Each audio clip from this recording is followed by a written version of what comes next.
À présent, que faire des fruits et légumes de fin d'été comme les mirabelles, les couettes, les haricots, cornichons et tomates? Eh bien, la tendance du moment, les bocaux, saveurs, économie, engagement écologique, les raisons ne manquent pas. Et vous allez le voir, cette recette de nos grands-mères pourrait bien séduire, gagner encore de nombreux adeptes dans les temps à venir. Catherine Munch et Aline Fontaine.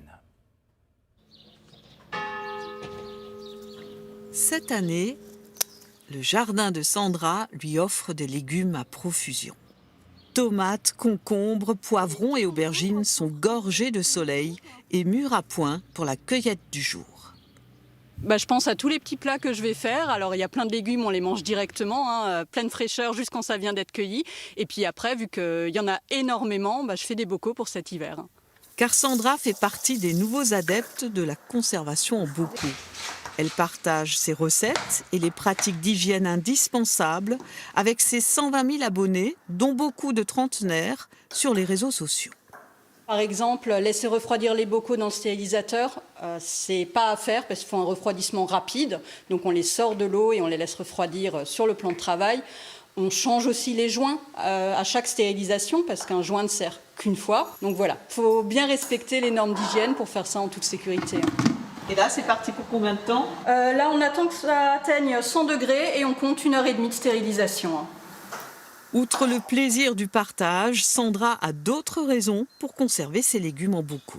Même avec le prix de l'énergie, un stérilisateur, ça ne consomme pas énormément. Donc on est vraiment gagnant sur le prix des conserves. Et puis surtout, on est gagnant sur le goût. Désormais, la tendance de la conserve séduit aussi de plus en plus de professionnels. À Illkirch-Grafenstaden, un restaurateur sert sa cuisine haut de gamme dans des bocaux. Qu'en pensent les clients? Ça n'enlève rien à la saveur qu'il a. Et en plus, c'est plus original et c'est servi encore plus rapidement que dans un restaurant classique. Alors c'est un restaurant que j'ai toujours bien aimé. Je venais déjà avant finalement que le concept se transforme en bocaux. Donc je sais que le chef fait bien manger et que la nourriture est bonne. Et ce qui est pratique aussi, parfois en sortant, je récupère des bocaux au distributeur pour manger chez moi finalement le soir. Pour Guillaume Kern, tout a commencé par ses plats cuisinés à emporter en bocaux. Mais la conjoncture économique l'a poussé à développer son concept. Donc avoir plusieurs fours, des fours à vapeur, des fours pression, des planchas, ça consomme beaucoup.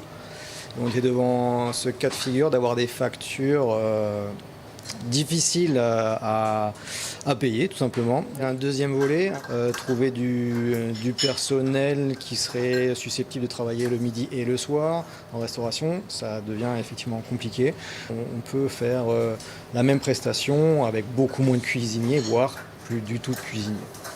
Témoin de l'engouement des professionnels et particuliers pour les bocaux, cette entreprise près de Strasbourg qui voit grimper considérablement ses ventes. Écoutez, je crois qu'on doit être autour de entre plus 15 et plus 20% tous les ans pour la vente aux particuliers, je parle. On est à peu près plus 15, plus 20% par an. Même des boulangers, pâtissiers qui font leurs propres produits, que ce soit des artisans conserveurs, des bouchers, charcutiers, traiteurs, des fermes auberges. Il y a un vrai renouveau aussi pour ce type de contenants en verre. De toutes formes et tailles, ces verres fabriqués en Europe se recyclent à 100% et à l'infini.